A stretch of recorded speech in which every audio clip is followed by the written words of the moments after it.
No, jaz sem se odločil za prostovoljno služenje čist iz ne vojaškega razloga, čist iz osebnega, da malo psihofizično kondicijo nadgradim sam sebe in glih tu, točno tu v vojaškem, v teh treh mesecih dobiš ene 5000krat se vprašaš, zakaj si tle, ampak strajaš, grižeš in po 3 mesecih si, nimaš egot, ampak si ponosen na se.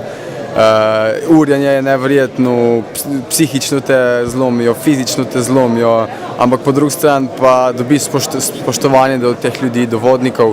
Tovarištvo je neverjetno, kakšni prijatelji smo, ko smo 3 mesece garali skupaj. Jaz se osebno ne bom odločil za poklic vojaka, ampak je pa to ena definitivno najboljših odločitev v mojem življenju in sem izjemno ponosen, da sem to naredil in verjamem, da je vseh nas, vsi kandidati, ki smo to naredili, prišli čez, smo isto ponosni, tudi naši starši so in to je enkratna življenjska izkušnja prostovoljno služenja vojaškega roka. Priporočam res vsakemu človeku.